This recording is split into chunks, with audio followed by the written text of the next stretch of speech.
কাউন্সিলররা যেই মেয়ররা আপনাদের ইলেকশনটা তো মারছে বা মারতে চাইছে তাদের প্রমাণ আছে না? যদি আজকে তাদের বিচার হয়ে যেত তাহলে অটোমেটিকলি আপনাদেরকে আবার কাউন্সিলর পুনর্বহাল করে দেওয়া যেত। ওদের তো বিচার হয় নাই বলেই তো আপনাদেরকে কাউন্সিলর পুনর্বহাল করবে না, এই কথা তারা বলতেছে। সুতরাং আপনাদের থেকে শুরু করে সকলের হাতে তো যেই উপজেলায়, যেই জেলায়, যেই সিটি কর্পোরেশনে যারা হামলা করছে আর যারা হামলা ঠেকাইছে তাদের ছবি আছে না? তাহলে যারা হামলা করছে তাদের বিচার করেন, যারা খুন করছে তাদের বিচার করেন। আর যারা বিচারের মধ্যে বাদ পেয়ে যাবে তারা আবার নতুন করে নির্বাচন করবে অথবা ক্ষমতার পুনর্বহাল হবে। আপনাদের কাছে বিনীত অনুরোধ করছি, জাতিগতভাবে আমরা পরিবর্তন হতে চাই, আপনারা আমাদেরকে সাহায্য করেন। বিচার চাই এবং সেই বিচারের দাবি জন্য আপনাদের কণ্ঠ শুনতে চাই এবং আপনাদের ন্যায্য দাবির সাথে যারা মেধাবাদ বিরোধী আন্দোলনে ছিলেন তাদেরকে যেন অবিচ্যুত পুনর্বহাল করে জনগণের সেবা করার সুযোগ দেওয়া হয়, আমরা ইনকিলাব মঞ্চের পক্ষ থেকে সেই সাথে সহমত পোষণ করছি। কিন্তু সেই চুক্তিটা বারবার লঙ্ঘিত হতে দেখছি। 24-এর গণ-অভ্যুত্থান was a glaring reminder for the interim administration of those things to happen again. কিন্তু আমরা দেখতে পাচ্ছি সেগুলো আবার হচ্ছে। তো সেই জায়গাতে আজকে আমাদের দাবি খুবই পরিষ্কার। আগে যে দাবিগুলো করেছি সেই যৌক্তিক দাবির জায়গাতে ফিরে এসে এই কাউন্সিলরদেরকে যৌক্তিক বিধিমালার উপরে ভিত্তি করে যাচাই বাছাই করে প্রশাসন হিসাবে অনতিবিলম্বে নিয়োগ দিয়ে এই সংকটের সমাধান করতে হবে। আপনাদের লড়াই যেটা চলছে এই লড়াইতে আমরা পাশে আছি। তাদের সাথে শক্তি দেখাইতে পারে এমন এমন রাজনৈতিক দলের সন্ত্রাসী ক্যাডাররা মিলে একটা ভয়ঙ্কর চাঁদাবাজি সিন্ডিকেট করে ফেলেছে। ইসরায়েলের সাথে ভয়ঙ্কর চাঁদাবাজি হচ্ছে, মাদক হচ্ছে, আইন শৃঙ্খলা পরিস্থিতির ভয়ঙ্কর খারাপ অবস্থা এবং দিনের দুপুরে খুব খারাপই হচ্ছে। এই অবস্থা চোর থেকে চোরে হামলা করে টাকা নিয়ে যাচ্ছে, এগুলো হচ্ছে। এখন স্থানীয় পর্যায়ে যদি জনপ্রতিনিধি থাকতো তাহলে এই কাজ আর আপনি করতে পারতেন না, কারণ একটা স্থানীয় জনপ্রতিনিধির একটা শক্ত জনভিত্তি থাকে, তিনি চাইলে আপনি সেখানে যে কোনো কিছু করতে পারবেন না। এখন আপনি জনপ্রতিনিধিদেরকে সরিয়ে দিয়েছেন, দিয়ে পুরো স্থানীয় মাঠটা আসলে সন্ত্রাসীদের হাতে তুলে দিয়েছেন। সন্ত্রাসী ছাড়া আপনি যে কোন এলাকার ঘটনা নেই, আপনি বলেন কোন বাংলাদেশের কোন ওয়ার্ডে কোন ইউনিয়নে এই মুহূর্তে চাঁদাবাজি হচ্ছে, সমস্ত জায়গায় চাঁদাবাজি হচ্ছে। এবং সেই চাঁদাবাজিকে আবার বলা হচ্ছে যে না এটা চাঁদাবাজি করেন না, এটা তো ন্যায্য অধিকার। হাইকমান্ড থেকে বলা হচ্ছে এটা ন্যায্য অধিকার। এই হচ্ছে পরিস্থিতি। তো আমরা এই কারণে স্পষ্টভাবে আবারও বলতে চাই এবং আপনাদের হতাশ হওয়ার কোনো কারণ নাই। যারা স্থানীয় সরকার নির্বাচনের বিরোধিতা করছে তারা আসলে শহীদ প্রেসিডেন্ট জিয়াউর রহমানের রাস্তায় নাই। শহীদ প্রেসিডেন্ট জিয়াউর রহমান ক্ষমতায় এসে যা যা করেছিলেন আজকে বাংলাদেশে আমরা তাই করতে যাচ্ছি, করতে দেওয়া হচ্ছে না। এটা যারা করতে দিচ্ছে না তারা অবশ্যই যে দলই হোক তারা শহীদ প্রেসিডেন্ট জিয়াউর রহমানের রাস্তায় নাই।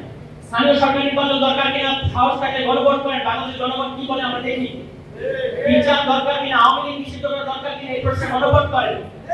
অনেক প্রশ্ন আছে এগুলোতে গণভোট করার কথা বললে আমরা যখন বলছি স্থানীয় সরকার নির্বাচন চাই বলে আমরা নাকি নির্বাচন বানচাল। আরে ভাই আমরা তো নির্বাচনে পাঠাই করতেছি, স্থানীয় সরকার নির্বাচন তো নির্বাচন, ওই বিশ্ববিদ্যালয়ে মানে সংসদ নির্বাচন, ছাত্র সংসদ নির্বাচন, এটাও তো একটা নির্বাচন।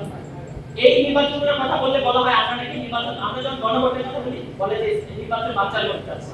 স্থানীয় সরকার নির্বাচনের কথা বললে নির্বাচন বানচাল করতে চাচ্ছে। ছাত্র সংসদ নির্বাচনের কথা বললে নির্বাচন বানচাল করতে চাচ্ছে। তাহলে কি নির্বাচন হবে? এই সংবিধান রাখা হবে, ফ্যাসিবাদী সংবিধান রাখা হবে, আওয়ামী লীগের ওই নিয়ম কানুন সব রাখা হবে, তার মধ্যে যে একটা সংসদ নির্বাচন হবে। এই কথা যদি আপনি বলেন তাহলে আপনি গণতন্ত্রের পক্ষে আছেন, আর অন্য যে কোনো দাবি করবেন এগুলো গণতন্ত্রের পক্ষে নেই। এই হচ্ছে কারণ। ইসলামী আন্দোলন বাংলাদেশ জালেমের পক্ষে বদলুমে লড়াই চালিয়ে যাচ্ছে, দুর্নীতি দুঃশাসনের বিরুদ্ধে লড়াই চালিয়ে যাচ্ছে। আপনারা জানেন আপনাদের মতো আমাদের একজন নেতা বরিশাল সিটি কর্পোরেশনে বিপুল করে জয়ী হয়, তার কথা ছিল, ওনাকে আহত করেছে, ইনসাল্ট করা হয়েছে, সেইখানে আমরা দেখেছি এখানে যারা গোয়েন্দা সংস্থার লোকগুলি খালি আমাদের অফিসে খালি ঘুরঘুর করতো, সেই অফিসে খালি গোয়েন্দার লোকগুলি টাকা বিলি করতেছে, বিভিন্ন পাড়ায় পাড়ায় যাচ্ছে, টাকা বিলি করছে, বলছে এই পরিমাণ ভোট যদি তোমরা খেতে না পারো বাড়িঘর ছাড়তে হবে তোমাদের। আজকে একজনের সাথে কথা বলে টাকা বিলি করেছে, তাই বললাম আপনি কোথায় আছেন? আমি তো মুখ জেলায় আছি। কি করে? আমার ঘরে ঝামেলা নাই, আমি বলছি আমি ইসলামী আন্দোলনের সাথে জড়িত আছি। ভাই আমার অধিকার কেউ কাউকে দেয় না, অধিকার আদায় করে নিতে হয়।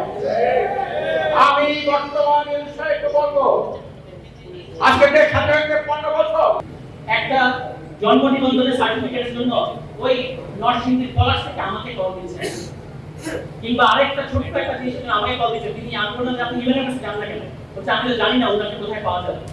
একটা যদি কাউন্সিলর থাকতেন এই সমস্যাটা পড়তে হতো না। এই কারণে মানে স্থানীয় সরকার নির্বাচনটা এখন হয় আপনি সার্চ কমিটি করেন, সার্চ কমিটি করে যারা যারা ফ্যাসিবাদের সাথে সংশ্লিষ্টতা নাই, ফেয়ার ভোটের মধ্যে নিজেকে এসেছেন, তাদেরকে আপনি মানে আবার কাউন্সিলর পদে বসান, অথবা স্থানীয় সরকার নির্বাচন দেন, কিছু একটা করতে হবে। এখন জাতীয় সংসদ নির্বাচন হতে হবে, তার আগে কিছুই হওয়া যাবে না। এটা একটা বিশেষ রাজনৈতিক দলেরও দাবি, এটা ইসিরও দাবি, এটা নির্বাচন কমিশনেরও দাবি। নির্বাচন কমিশন আর একটা রাজনৈতিক দলের বক্তব্য হুবহু মিলে যায়। আমরা তো মানে আশ্চর্য হয়ে যায় যে নির্বাচন কমিশন আসলে কি চায়। তারা তো সরকারের উপরে সরকার হইতে চায়, সরকারের আগে তারা নির্বাচনের ঘোষণা দিয়ে দিতে চায়, জাতীয় সংসদ নির্বাচন। এত কেন তারা আমরা ঠিক বুঝতে পারি না। যাই হোক, আমি আমার বক্তব্য শেষ করবো। আপনাদের প্রতি আমার অনুরোধ থাকবে যে আপনারা মাঠের ভোট খাওয়ার রাজনীতিতে স্থানীয় পর্যায়ে মানুষের পাস বুঝছেন। আপনারা জানেন যে মানুষ এখন আপনাদেরকে যাচ্ছে, কাউন্সিলরদেরকে যাচ্ছে এবং নির্বাচন যাচ্ছে, স্থানীয় সরকার নির্বাচন যাচ্ছে।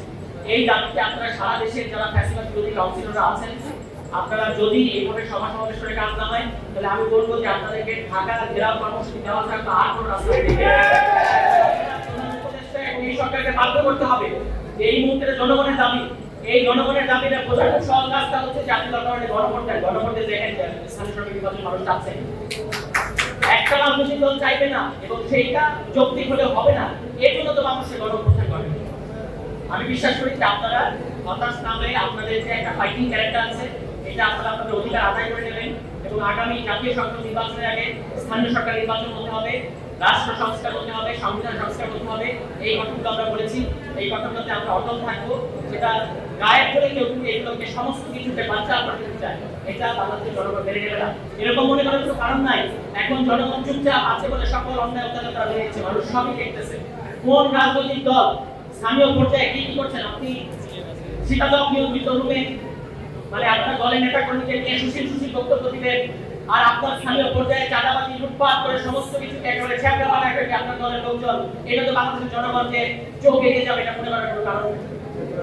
এই বলে আমি আমার বক্তব্য শেষ করছি। আপনাদের প্রতি আমার অনুরোধ থাকবে যে আপনারা হতাশ হবেন না, হাল ছাড়বেন না এবং বিচার করতে হবে। এবং যারা ফ্যাসিবাদের বিরুদ্ধে লেখকে হাতে তুলে গেল, ফ্যাসিবাদের ওই কাউন্সিলরদের এরকম একটা ভয়ঙ্কর সেটআপের বিরুদ্ধে নির্বাচন করে জনগণের ভোটে যারা জয়ী হয়েছে, সেই সকল কাউন্সিলরদেরকে যেন আবার তাদের শপথের পুনর্বহাল করা হয়।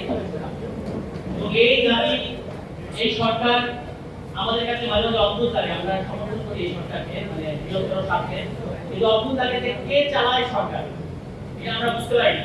বারবার বলা হয় রাজনৈতিক দল না চাইলে আমরা এটা করবো, অমুক রাজনৈতিক দল না চাইলে আমরা এটা করবো, সবার মতামতের ভিত্তিতে আমি করবো। কিন্তু আমরা দেখতে পাচ্ছি বিভিন্ন রাজনৈতিক দলের পক্ষ থেকে স্থানীয় সরকারের মানুষের দাবি তোলা হচ্ছে। আমরা এই দাবি করেছি, আমরা বলেছি যে এরা আগেও একটু আগে বলে গেছেন যে হয় আপনি এই সার্চ কমিটি করেন, সার্চ কমিটি করার মধ্য দিয়ে যারা বিগত সময়ে যাদের ফ্যাসিবাদের বিরুদ্ধে স্পষ্ট অবস্থান আছে তাদেরকে আমরা পুনর্বহাল করেন, অথবা আপনি স্থানীয় সরকার নির্বাচন করেন। এই দাবি বিভিন্ন দলের তরফ থেকে করা হয়েছে, কোন দল করেন। এখন রাজনৈতিক দল কাজী না হলে করবো না, এই কথা যদি অর্থনীতি এটা হয় যে একটা কোনো রাজনৈতিক দল। দেশের নাম্বার 1 ট্রেডিং অ্যাপ নিফটি ফার্স্টে পাচ্ছেন ট্রেডিং এর সব সুবিধা, dual এক্সটেন্স access, company analysis, portfolio তৈরি করা সহ আরও অনেক ইউনিক ফিচারের সাথে ট্রেড করতে ডাউনলোড করুন এক্ষুনি।